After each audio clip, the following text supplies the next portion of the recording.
Så det är det. Sådär. Då var vi åter här i Stödpedagogpodden. Jag kände precis att jag höll på att hosta. Men det Ska du försvann. hosta så behöver du göra det nu då. Hosta upp dig nu.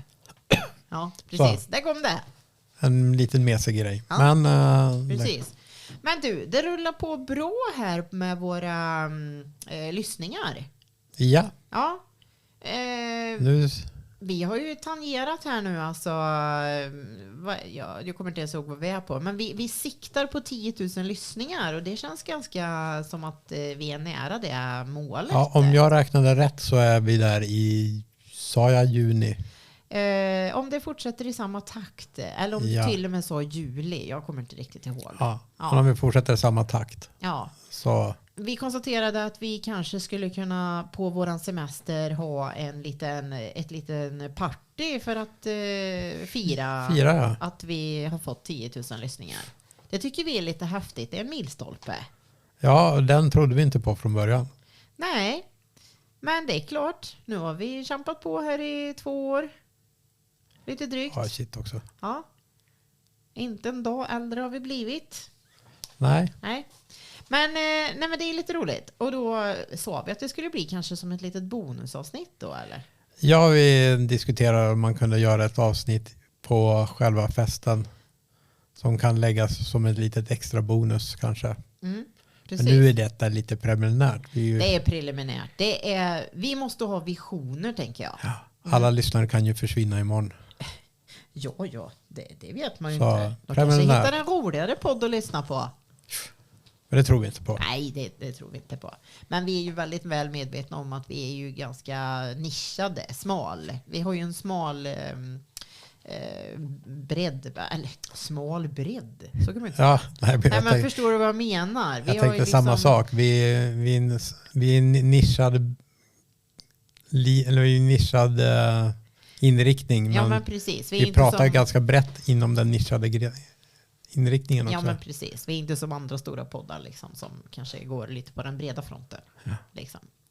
Nej, men det är vårt mål i alla fall. För nu lackar det ju här mot, vi är väl nästan i sommarmånaderna här nu då. Mm. När det här avsnittet släpps. Ja, tänker jag. Det borde det väl vara. Slutet på maj. Ja, då börjar det. Nu har vi avslöjat att vi spelar in i förväg. Mm. Så vi har inte riktigt koll på datumet. Nej, men det är ju maj nu, tänker jag. Så att, ja. Mm. Ja, nej men det är jättekul att vi har folk som lyssnar på oss. Det är ju det som gör att vi fortfarande hänger i här. Mm. Och vi får fina meddelanden och sådär på sociala medier och så. Det gillar vi ju. Det gillar vi. Vi gillar ju aktiva lyssnare. Ja, och som förra programmet där vi hade en gäst som aktivt sa jag vill vara med. Ja, precis. Exakt. Och det var ju fantastiskt. Honom hade vi kunnat prata med hur länge som helst. Ja. Alexander. Ja. Ja, nej men jag hoppas att ni tyckte att det avsnittet var roligt. Mm. Men nu har ju ChatGPT sagt till oss att vi inte ska snacka så mycket i början, va? Ja, och så då går vi direkt på ämnet. Vi går straight to ämnet här. Och vi tänkte ju prata om stimming idag. Och det var ett nytt ord för mig när jag flyttade till stan. Flyttade till stan? Det var väl ett tag sedan, eller? Ja, det var ett tag sedan. Ja. Så, men jag kallade det tics och sådana grejer innan. Och så var det min kollega och pedagog som sa, är inte det stimming? Ja, men precis. Och då blev det så här, jag hade aldrig hört talas om ordet stimming och vad det innebar. Nej, men jag tänker liksom det här med stimma. Det är ju liksom ett begrepp som beskriver självstimulerande beteenden. Ja. Och det är ju ofta kopplat till hantering av sinnesintryck och känslor. Ja, jag har förstått den. Det tog mig några år innan jag kom i kontakt med att förstå det begreppet. Ja, och nu när vi liksom skulle ha det här ämnet så har jag ju också landat i vissa saker. Och liksom brukare som jag har i min närhet, personer som jag ger stöd varje vecka. Och insett så här, men herregud, det där är ju ett stimming. Och det är ju också någonting som man inte ska gå in och styra. Nej, Du sa ju det innan att det är ju en kontroll av känslor och sånt. Och om man tänker efter så ska man ju inte avbryta någon som försöker kontrollera sina känslor. Nej, precis. För det kan ju bli jättemycket svårigheter om man gör det. För många personer med autism är ju det här stimmandet en viktig del av livet. Alltså som ger positiva effekter. Det tyckte jag var lite... När jag började reflektera över det så blir det så här. Ja, just det, ja. Du vet, alltid lär en sig nött, va? Så tänker jag. Men just det här att det är självstimulerande. Och det säger ju sig självt. Alltså det kan ju vara vad som helst. Alltså vi har väl sett personer med autism till exempel sitta och gunga fram och tillbaka. Det behöver ju... Man kanske inte alltid bara har autism för att göra. Men liksom... Ett gungande beteende är ju ett lugnande beteende. Ja, spela med fingrarna. Ja, flaxa med armarna eller händerna liksom. Ja, det kan vara jättemycket olika saker. Jag konstaterade att vi har en person som har en liten viss runda som man går så här om och om igen. Det är ju ett solklart stimming alltså. Jag funderar på de som jag sa innan att vi började spela in också så här. Jag hade en brukare som hade en stimming. Och när jag väl insåg det så hade det kändes pinsamt. Men jag hade samma grej. För mig kanske det inte var stimming, men jag hade samma tics eller beteende gentemot honom. Och på något sätt kunde jag också känna liksom, det var inte på samma nivå, men vi gjorde samma grej. Och jag kände att låt mig få göra det. Ja.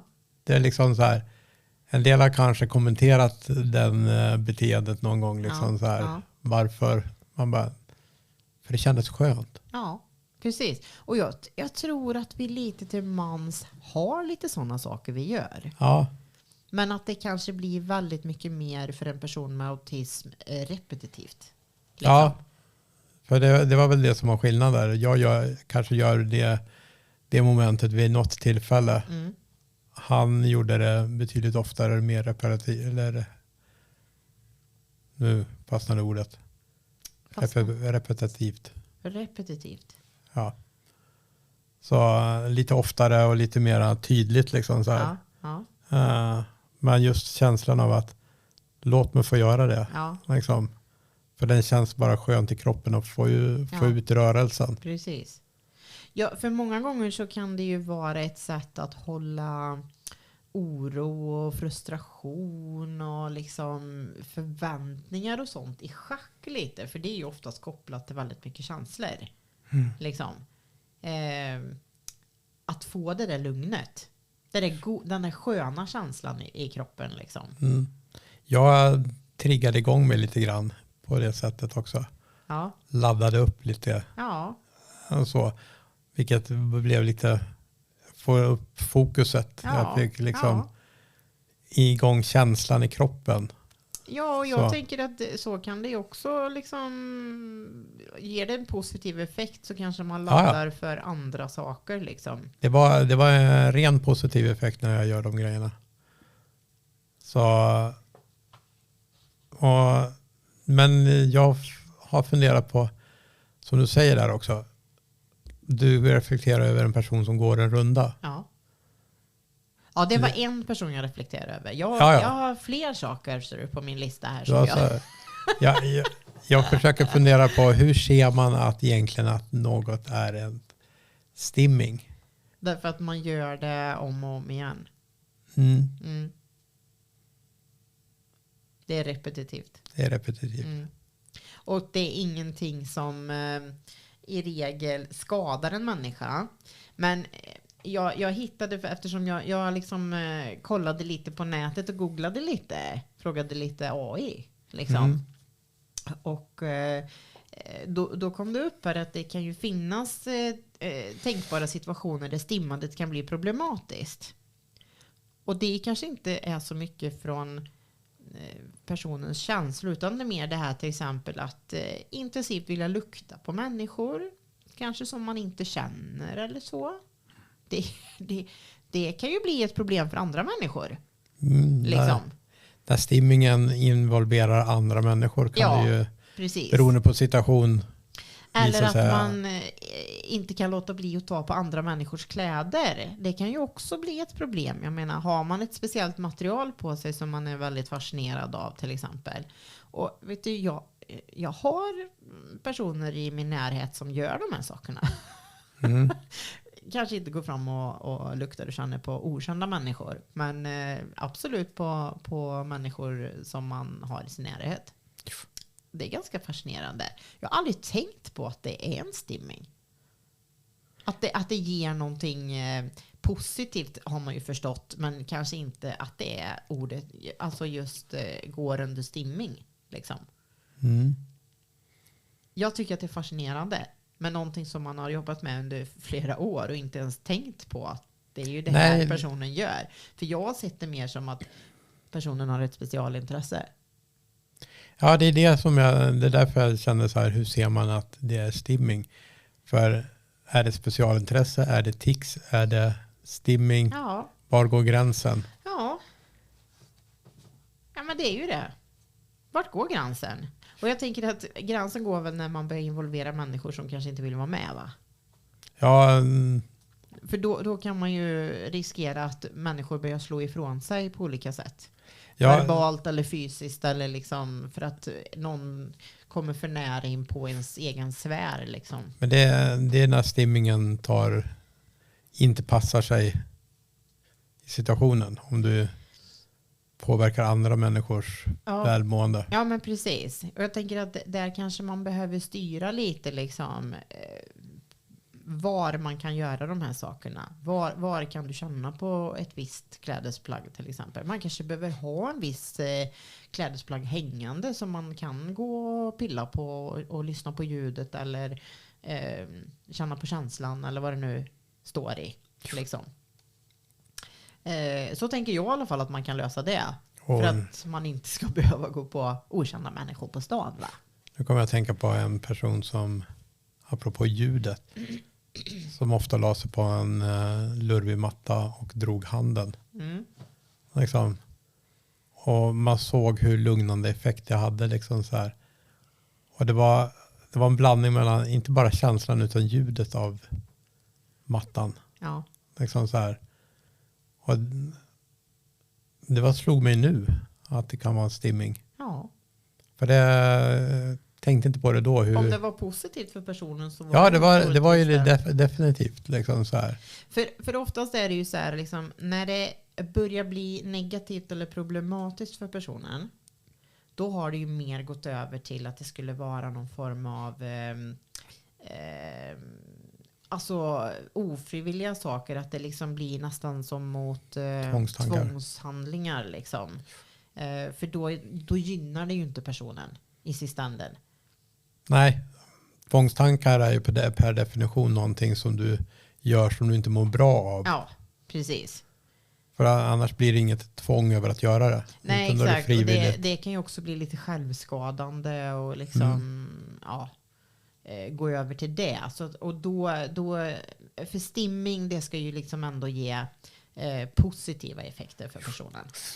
Och det tänker jag väl att det är väl kanske lite där gränserna går. Att så länge det är positivt så är det liksom stimming. Det är nyttigt för personen att hålla på med de här sakerna. Det är ingenting som vi ska styra över liksom. Även om vi kanske tycker att det kan vara ganska enerverande att lyssna på någon som pratar om samma sak. Eller gör samma ljud eller liksom, sådär. Men jag tänker att vi har betalt för att gå till jobbet. Ja, och få gå hem till slut. Sen tänker jag automatiskt på en gammal brukare jag hade på lägerverksamhet. Som hade en stimming med att snurra på saker. Mm.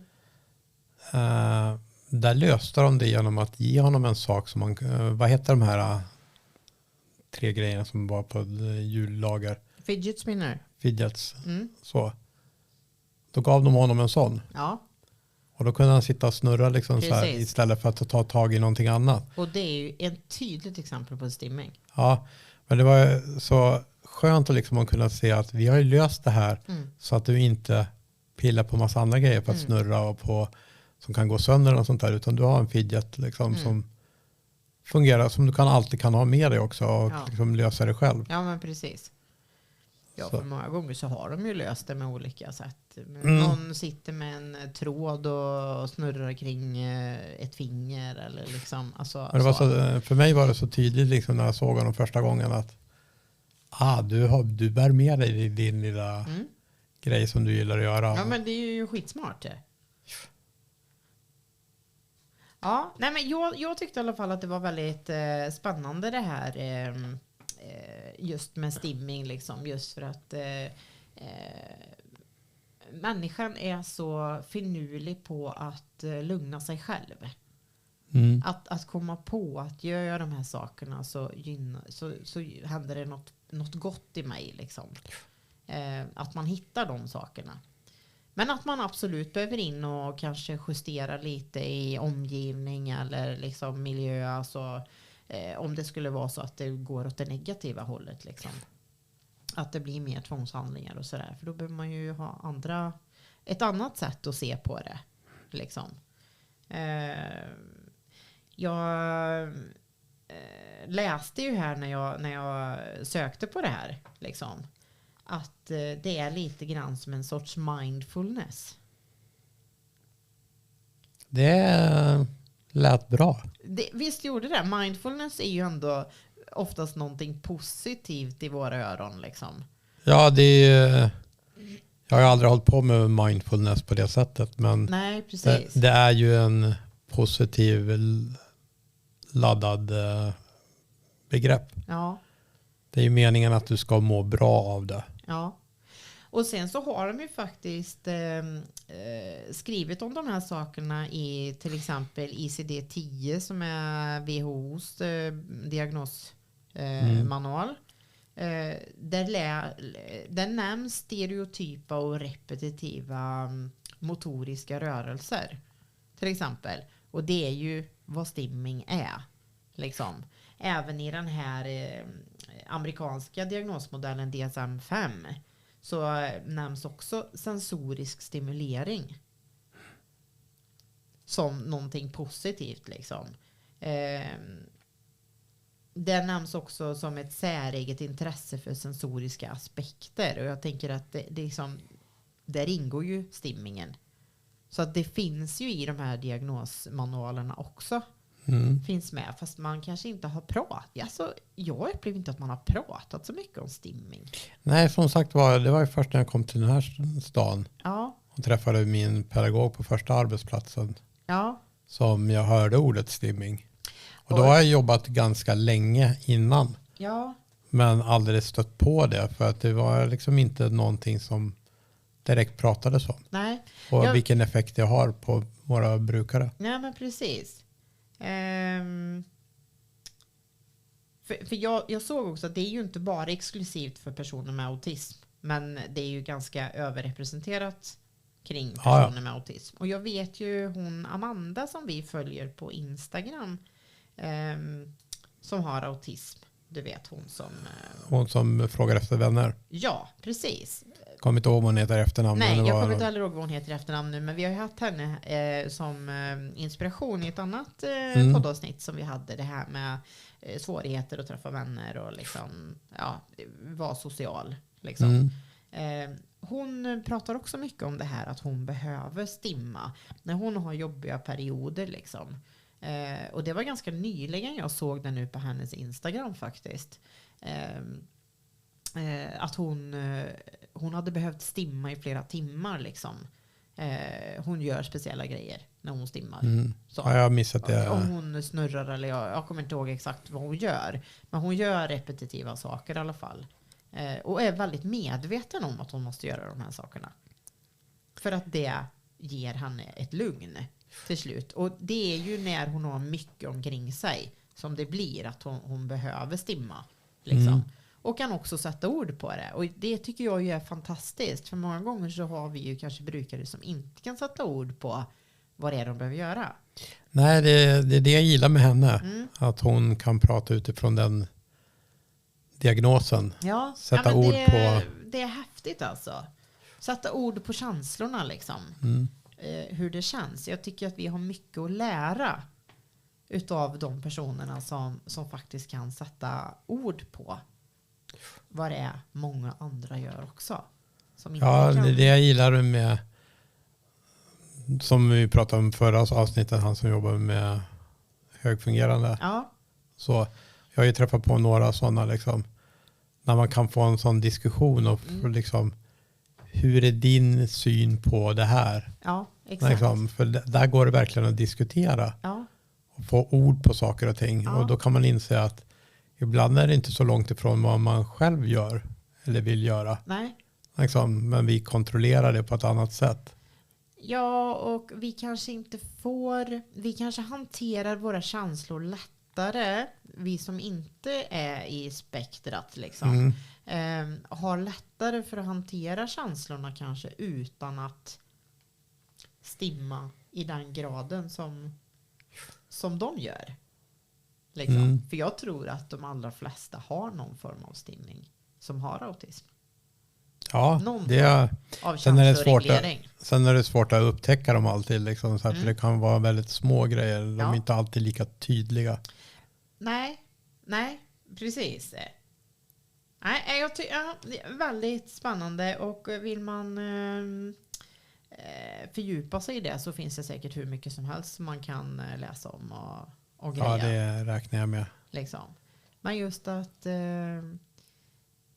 få grotta ner sig lite och lära sig mer om saker och ting.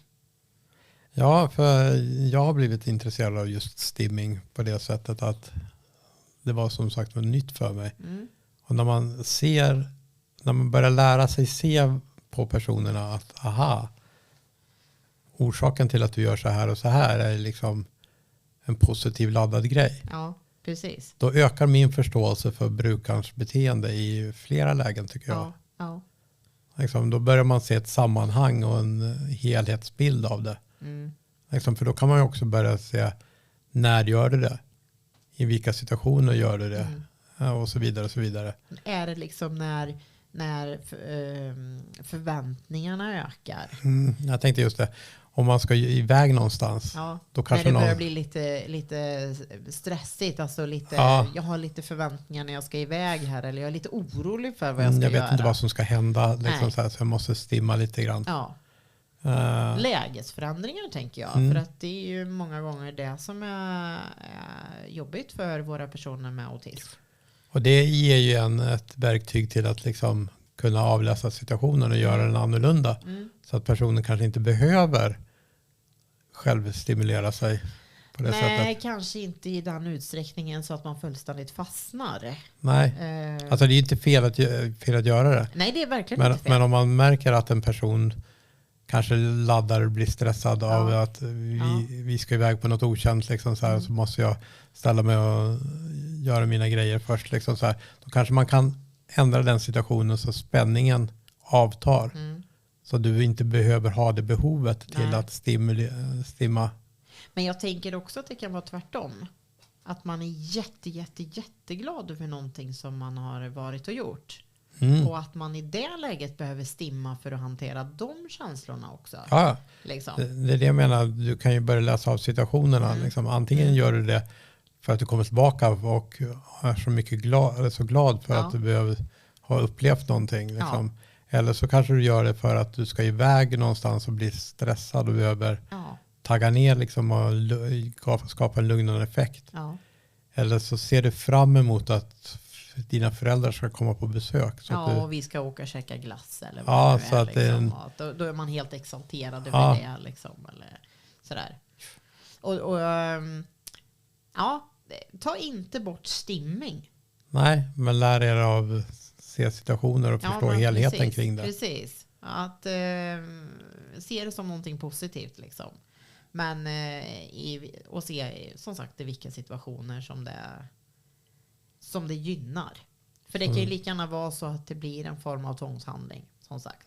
Och då behöver man ju kanske göra åtgärder för att stötta personen inom det. Liksom, vad är det som gör att det blir tvångshandlingar här eller sådär. Ja, för de har man ju stött på som har tvångshandlingar och det är ju svårhanterligt i många lägen. Ja, och där är det ju också svårt kanske många gånger att se vad är det som är tvångshandlingar och vad är det som är repetitiva Stimulerande. eller repetitiva rörelser, saker man pratar om, alltså det kan ju vara vad som helst. Vad är liksom riktigt tvång? För riktiga tvångshandlingar, missförstå mig rätt, är ju kopplat till katastroftankar. Liksom. Och autism till exempel, där ingår det ju mycket repetitiva grejer, liksom rörelser, språkligt eller vad det nu är. Liksom känna på saker eller ja, så. Och blir ju lite mer åt stimming då. Liksom. Och jag tänker på en situation när jag testjobbade för glassbilen. Glassbilen? Ja. Och min kollega där hade tvångstankar. Ja. Och han hade så svårt att släppa att han gav ett reklamblad till en pojke som gick in i lägenheten. Och han uppfattade att det var ett väck i pappret. Okej. Han var beredd på att stanna och åka tillbaka och ringa på för att byta pappret. Ja. Tills jag började lätt fråga honom vad det berodde på. Liksom, så att han fick distans till situationen. Ja. Han bara, det var tur att du sa det för annars hade jag åkt tillbaka och bytt.